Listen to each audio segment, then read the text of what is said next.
Yes, if you are just joining us, this is Midweek Connect on NTA Benin.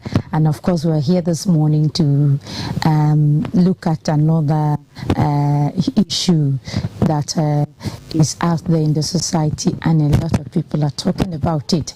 Yes, what am I really referring to?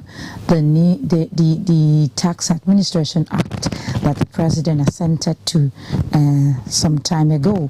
And of course, a lot of things are being said about this policy, and questions, agitations and all that. And of course, we are joining a conversation to create awareness on what really is this policy all about, and what impact is it going to have on Nigerians and businesses as well. And of course, we have a guest here in the studio who would be talking to us on this particular topic.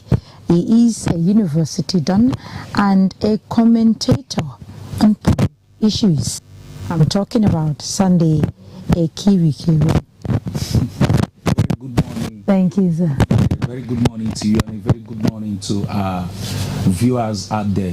Thank you so much, sir, for coming to this. But before we go into that discussion, we have a background. A new policy has emerged. It is the new tax ID, which is to take effect from January 1st, 2026. The law backing it, Nigerian Tax Administration Act 2025, states that every taxable Nigerian will not be able to open or operate a bank account without the new tax ID card. Furthermore, he or she cannot do contracts, operate insurance or pension accounts and other businesses. All this, the federal government says, is geared towards enhancing the nation's wealth and even make the payment of tax easier. For some persons, their NIN, National Identification Number, or the CAC, Corporate Affairs Commission, or RC, Registered Company Numbers, will serve as their tax ID with no extra paperwork, which ensures fairness such that everyone who earns taxable income contributes their share while protecting citizens who are not taxable. Among the questions many are asking is, will this taxation reform indeed curb the financial struggle in the country and bring about the said progress? This and more Midweek Connect will be discussing on the program today. Do call in during the phone-in segment to make contribution. Yes, thank you, Deborah, for that background. Yes, we are looking at the tax policy that has come on board in the country, and a lot of people say, why this new policy and all that, and others say it's not a new policy. So looking at it from your own assessment, looking at this reform, what is it all about? What can you pick from this whole thing? Okay, thank you very much. The Tinubu's administration is trying to revamp the economy. He wants to stabilize the structure and the system generally. And in doing so, he has come up with different reform and different policies, including this tax policy.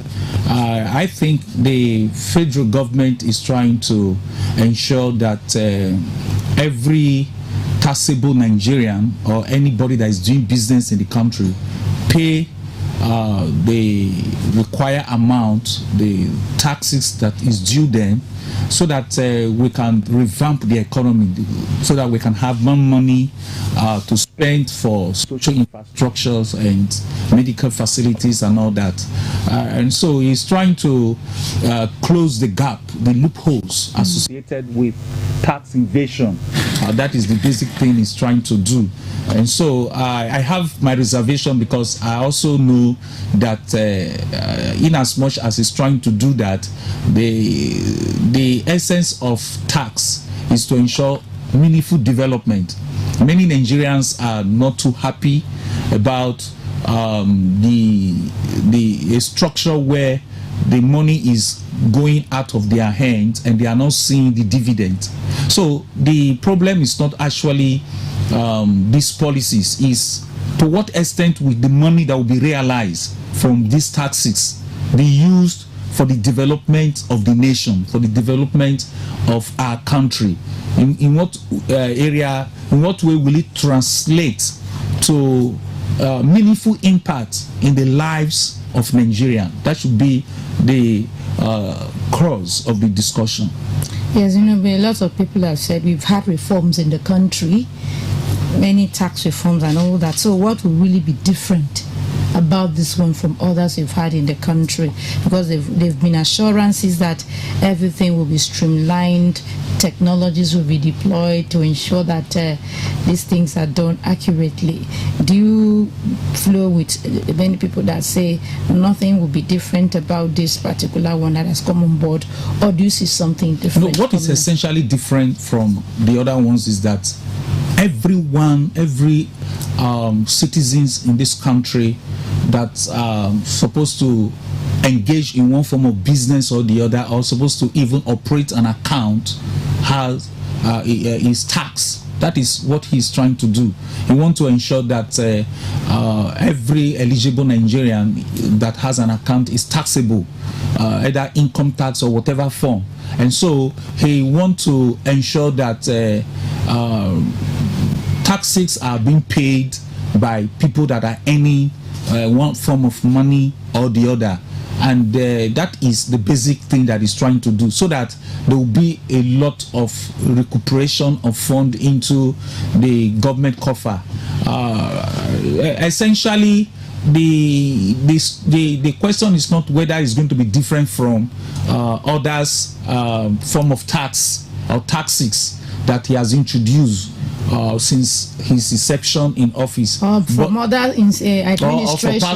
Even from past administration. My problem is not even the tax. My problem is to what extent will the money that will be realized from these various taxes be judiciously used for the development of the nation, will be judiciously used in such a way that Nigerians will benefit adequately from the dividend of democracy. You can see that one of the first reform he actually made was to remove fuel subsidy.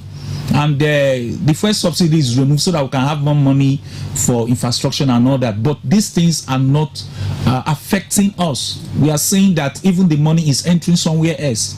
And so that is actually my concern as far as this various tax reform is concerned. A lot of people do say Nigeria pays the lowest type of taxes in all over the world. And when the president was signing it into law, he did say that is about boosting investors' confidence and keeping the Nigerian tax regime at par with global best practices. So we see, how do you see it in this direction? Because when we come up to taxation, maybe we should believe it or not, I think Nigeria has not really been at par, because a lot of people say, like South Africa and other countries, if you see what they collect at the end of the year as tax, compared, is even more than what Nigeria gets in a particular season. People are like, Nigeria is not really paying the tax, and maybe the president is trying to align the country with what is happening all over the world to ensure that these taxes are being gotten away. Don't you see it in that direction? Of course, that is the same music I've been singing since the inception of this program, that it is not just about collecting taxes.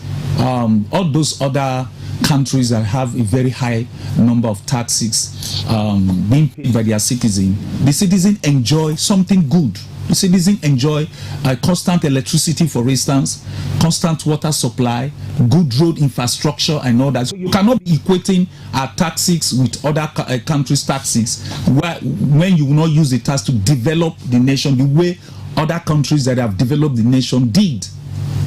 For instance, we are talking about, as I'm talking to you now, ASU is trying to go on strike. We are preparing to go on strike again. And it's because taxes that are being paid by individuals are not judiciously used in the educational sector. For instance, lecturers that are supposed to be earning a very good salary to keep the business of research, community development and teaching going are being paid peanuts. And you want us to pay an extraordinary tax? That would be not too favorable. So if they are going to, we are not saying that it is not a good initiative. Yes, the government is trying to make everything, but as it's trying to do that to make the tax at par with other countries, he should also ensure that development is at par with other countries as well. Yes, because a lot of times at the end of the day, when these taxes come, people say, we don't have much checking and all that. But the president had assured that he's going to check tax evasion. Yes, I'm sure that is what he's trying to. Because maybe probably the country has not been able to meet up with the infrastructure development. Probably it was not getting the tax that it's supposed to. Because you could be saying taxes are paid, but what's the volume of the tax? How much money is being accrued to government from taxation?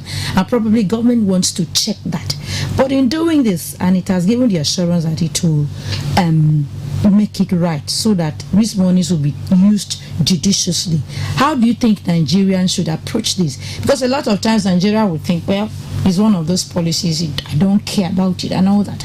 And government is saying January 1, 2026. Yeah, of course. But there's a transition window now. Yes. People go and get your ID and all that. ID, so how do you think Nigerians should approach this? No, it's a very good development. We should approach it with all sense of optimism, in such a way that we obey what the government is trying to do by ensuring that we get our ID, because of course without that you won't be able to open accounts and all that.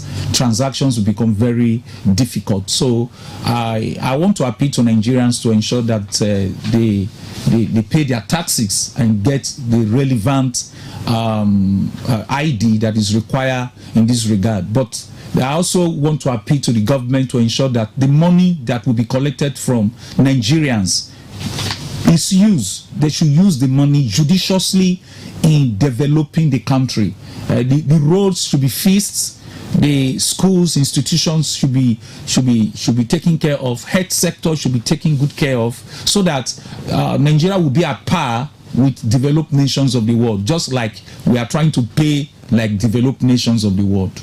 Yes, we will be giving the nation the benefit for the doubt, knowing that it's yet to commence, and probably a lot of things are being done right now to ensure that once it kicks off, because one thing is like, yes, in the country we have good policies and programs, but when it comes to implementation and all that, ensuring that things are done, we seem to have a challenge. But talking about implementation, do you foresee any kind of bottleneck in any direction? No, when it comes to that, in this particular one that will be implemented, or kick off next year. It's just like the NIN identification. When it comes to implement, I don't think there's going to be any difficulties in implementing this, because you cannot open an account without your tax number, for instance. And so as soon as the Central Bank of Nigeria give that order, the commercial banks will ensure that it is implemented. So even if you want to transact any business, you want to open an account and all that, they must ask for the number which shows that you're actually paying tax. They want to be aware. So these are various mechanisms that have been put in place to ensure that people pay their taxes from that policy that is trying to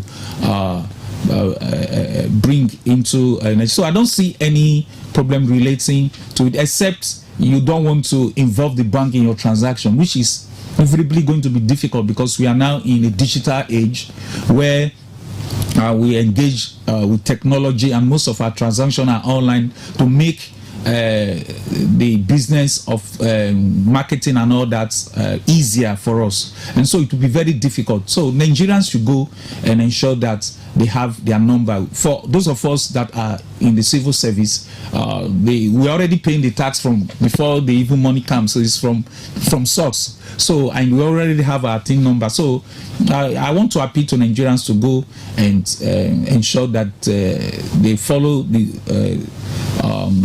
guidelines that the government is trying to put in place. And I also want to appeal to the Nigeria government to ensure that they take care of Nigerians very well, because shortly before he removed the subsidy, he said that there was a target that should be met, a revenue collection target.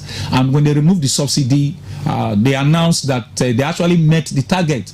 But even as they are meeting the target, they are still trying to borrow. As I'm talking to you now, the debt, the Nigeria debt situation has soared, and it's about 149.76 trillion naira. And out of this amount, we have about 79.6 in domestic debt and about 69.4 external debt, and that is huge. So the money that is coming from this subsidy, what are they using it for? And the money we are going to pay subsequently as tax, what would they use it for? I think, and so I want to appeal to the government to ensure that as we are paying the tax, we are not afraid of paying taxes. We just want the system to work. Right. Yes. Yes. Yes. But before we continue, I think we had the conversation with an economist here in the city, and I'm talking of Professor Baden, and he did share his thoughts on this particular policy. Let's hear from him.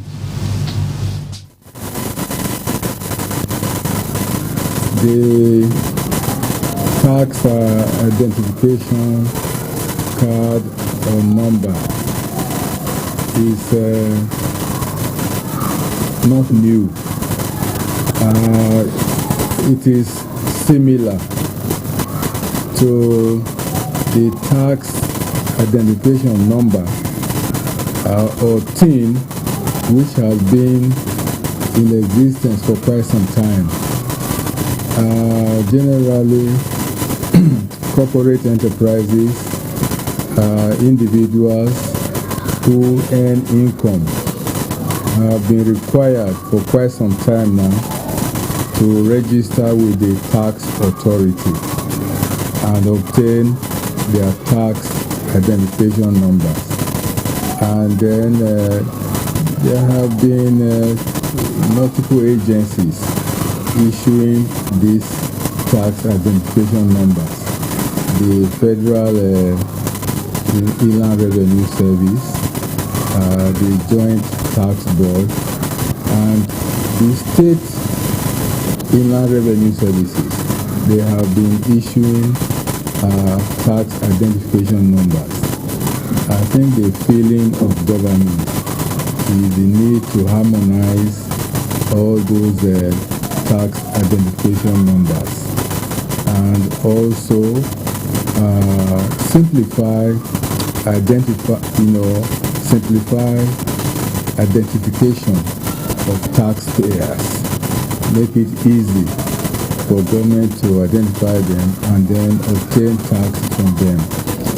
And also, government has felt the need to close, the loopholes, in the tax system that have hitherto allowed people and enterprises to evade taxation.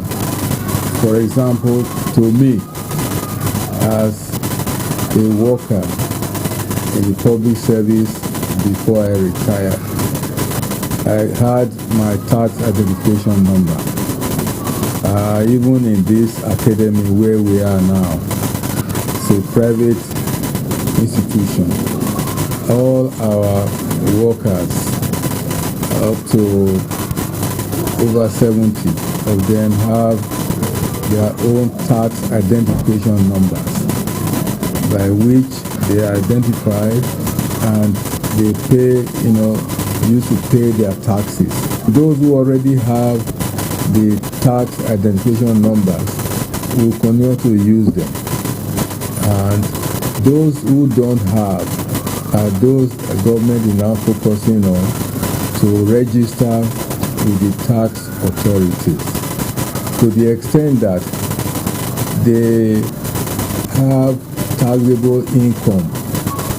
They earn income either through private initiatives or through employment, either in the public or private sector.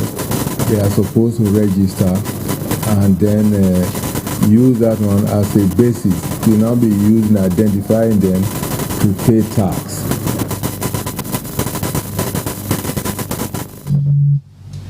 Yes, that's Professor Badande talking about this policy, and he has raised, I know you heard from him, like we had said earlier on, closing the loopholes that we've experienced in the tax regime of the country, being able to identify these taxpayers. And from looking at the old tax regime, it places it in 3 categories. You have the low income, you have the middle, and then you have the top income earners and all that. And he's saying he's trying to protect low income earners and low businesses and all that. So what do you make of it? That the low income earners will have to pay, because before now they say there have been multiple taxation. People even that are not supposed to pay keep paying more, and even people that are supposed to pay more end up paying less, like companies and all that. But there's this demarcation that is being made now to ensure that who's supposed to pay pays more, who's supposed to pay less pays less. So what do you make of this? No, of course, that is how it ought to be. A lot of tax evasion has been very prevalent in the Nigerian economic space, and it is only better that we organize the structure in such a way that those that ought to pay their taxes are not just paying, but they are paying the correct amount, that they ought to pay. And so it's a welcome development, because it's going to eliminate the issue of multiple taxations, and it's also going to ensure that people pay according to what they earn or according to what is accrued to them. So it's a very good development, and part of why I said that is part of the Tinubu's administration in reforming the entire economic policy and stabilizing the entire economy in Nigeria. Okay, it's like someone would have money, a lot of people will say, and like you say, you must be able to have it before you operate in the bank. And a lot of people are not working, but they have monies in the bank and all that. And that is, they will say, this money, maybe someone sent it to me to do business and all that. So do you think there's a mechanism that has already been put in place to be able to know who is taxable, who should be collecting this tax? Because we won't make the mistake of going into, is there any way government will be able to identify these are taxpayers and these are not taxpayers, despite the fact that you have money in your bank account? No, for whatever form of money that comes, the government wants you to pay a certain amount of tax. That is just what the policy is all about. That's what I think the government is trying to do. So if just like you want to collect money from your POS, you are charged. If you want to do any form of transaction, you must, and somebody is sending money, a particular amount, it may be very small, but something should also come into the coffer of the government. So the taxation, this thing is going to ensure that you actually know who is paying what and the amount that the person is being taxed, because it will provide a data that will enable the government to know the number of persons that are paying the taxes and the amount accrued to them, because they want to tie this now to your account. So it makes monitoring of the accounts and money that is coming into the country easier, and it will also help to check some type of fraud in terms of the movement of money from one source to another, because it will help the banks to also ensure that look at where this money is coming from and why is it coming from this person. If it is not coming from a very good source, then it should be confiscated by the government. I read in the paper this morning about 7.1 million naira, 7.1 trillion naira, trillion naira or million naira being traceable to to someone that does not exist, but the money is there. So all this money should be able to they should go into the right source. So the government is trying to ensure that they mop up the entire system in such a way that they cannot supervise and control the entire economic structure. Do you think that the sensitization is done enough for Nigerians to understand? Because I feel that a lot of people don't understand that this effective January 1, 2026. As I'm talking to government is so. Do you think the sensitization drive is enough? No, it's not enough. What should be done about the sensitization? It's not enough at all. For someone to achieve a particular for this type of policy to work effectively, there must be adequate sensitization, and the media houses and even interpersonal sensitization. There should be town hall meetings sensitizing market women and all that, so that people will be aware of what is coming, because a lot of us are not aware. By 2025 they will be caught unaware. 2026 I mean to say they will be caught unaware, and it is only right that government through the National Orientation Agency should set machineries in place and start adequate sensitization, yes, cutting across various media channels and town hall meetings through interpersonal communication and all that, so that people will be adequately aware, so that they can also prepare for it too. So I want to believe that the sensitization is not enough. Government should continue to sensitize members of the public, so that there will be adequate mobilization towards realizing this laudable objective. And this has become very important, so that people can prepare their mind adequately for what is coming ahead in 2026. Yeah, yes, viewers, you can always call in. The number is 0703-695-7086, 0703-695-7086. Yes, we are still talking about the policy on this tax ID. And of course, we know that I think government has really, it's no more FIRS. Yes. It's now Nigeria Revenue Service. Yes. And of course, we've had there are other agencies that are incorporated yes, to ensure that this whole process, the revenue and all that. Yes, so coming down here to the state, do you think what should the authorities concerned as far as taxation is concerned be doing right now, given this transition window that Nigerians have to key into it? No, like the state EIRS, yes, Internal Revenue Service. The government at the state level also have mechanisms through which they generate their own taxes and all that, through which they generate their revenue. I think they should ensure that they work in line with the federal government, so that they can achieve a holistic so that they can use a holistic approach in ensuring that whatever the federal government is doing is synchronizes with what the states are actually doing. We know that for people that work for the federal government, they are already paying taxes. Then the people that work for the state, they should also pay their own tax. So but if there are points of convergence, a point of dislocate, then they should be able to harmonize that to ensure that the whole tax policies work well, both at the federal level and at the state level.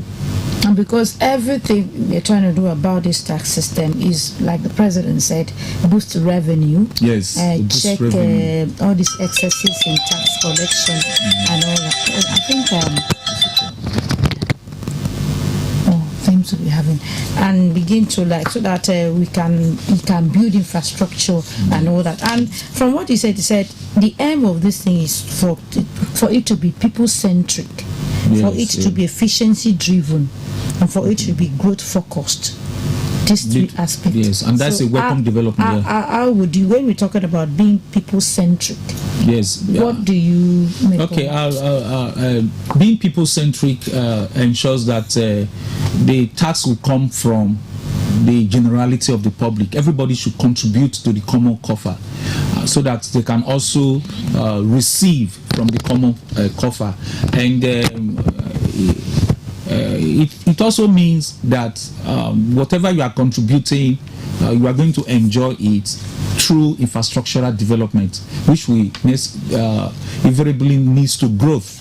adequate growth in the various sectors of the economy. So that is what I deduce from his assertion that it should be people-centric, it should be people-focused, it should be well-oriented in such a way that people will benefit from it just as they are contributing, and everyone should also contribute. It will not be just one way affair. People are talking about government providing infrastructures and doing what they are supposed to do. Do we have enough money to get those things done? So you don't have we don't have the moral justification to accuse government when we are not contributing to the government coffer. So we want a collective responsibility in all dimension, in all aspects of the national growth.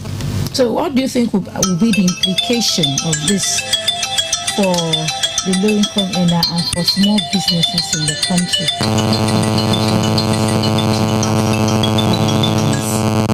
The implication is that... Hello?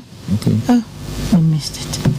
The implication is that I know it's going to increase the productivity, the amount we are supposed to use for production will be increased.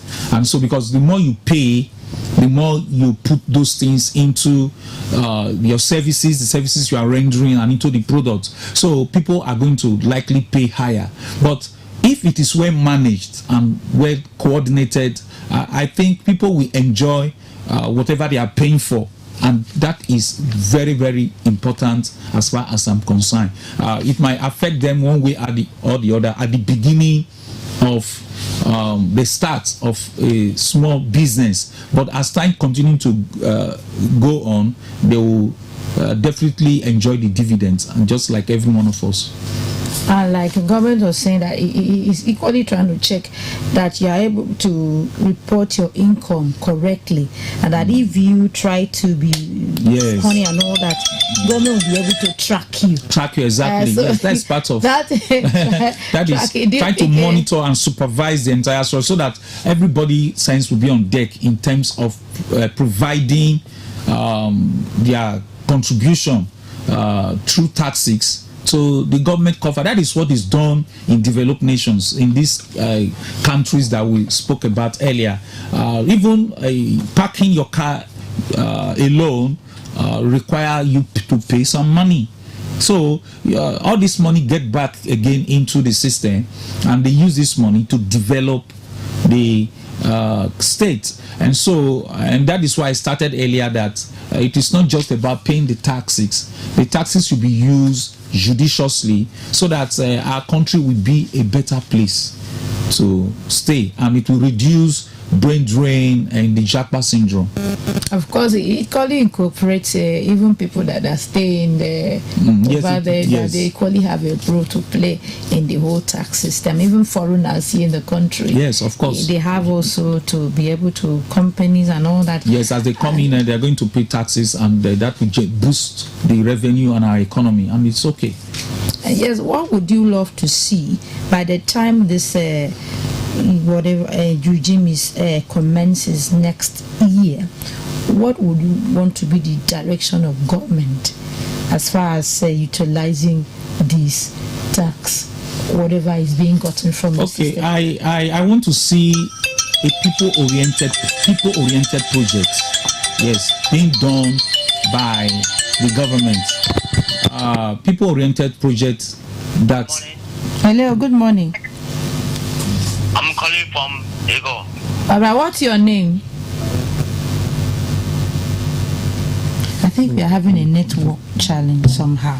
Alright. Okay, so I was trying to say that I'm looking forward to seeing a people-oriented program, people-oriented project, and the two basic sectors that I actually want the government to look at critically is the health sector and the education sector. Yes, very important. It's not because I'm in the education sector. It's because we need a good.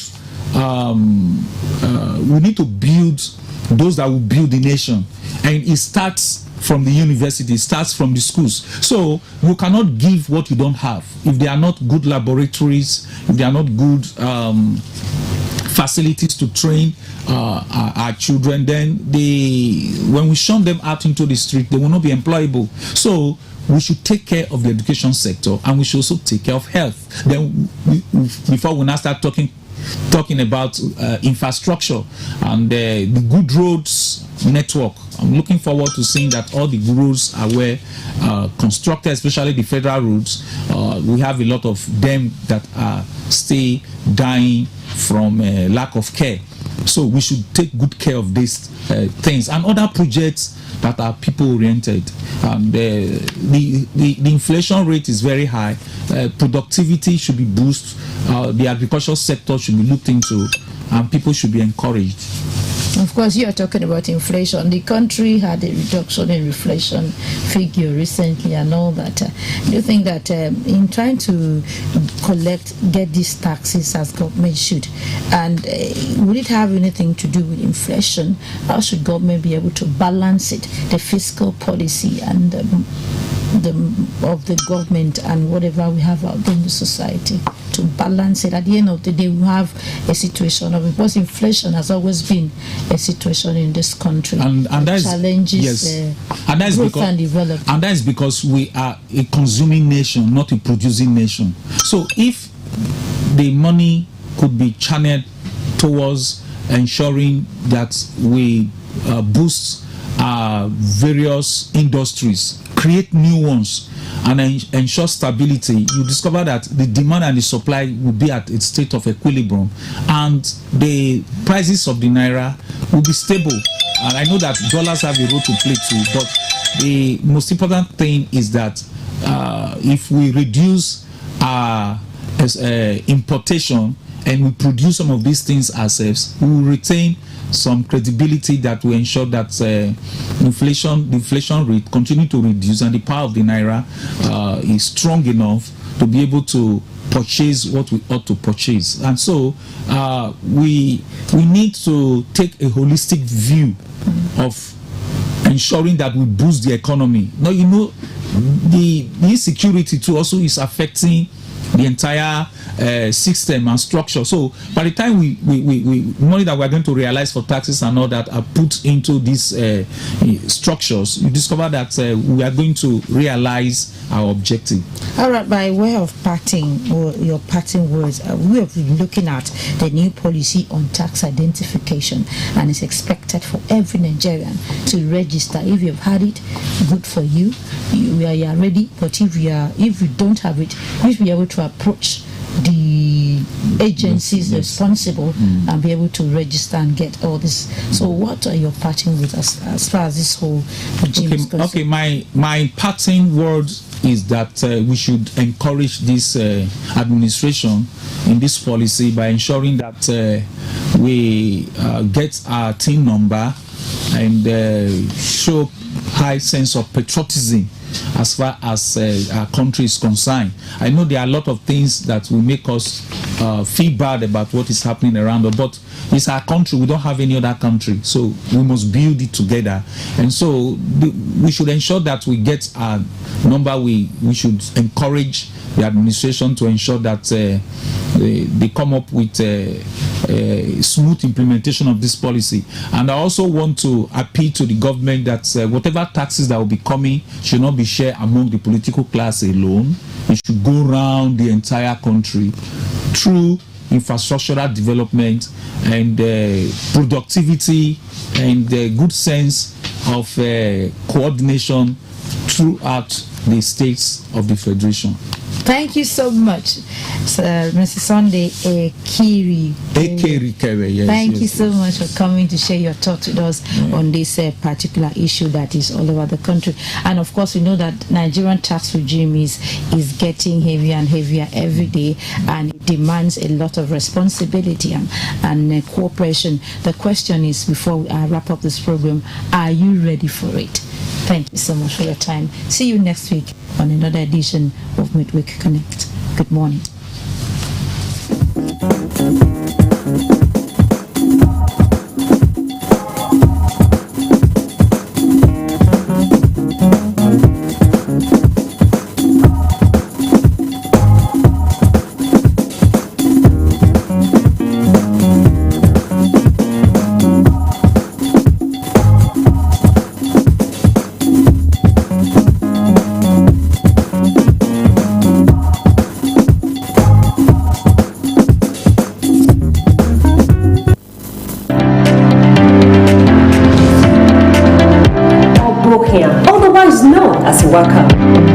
àwo sẹ́ ló gbé ẹ̀wò sẹ́ ló gbé.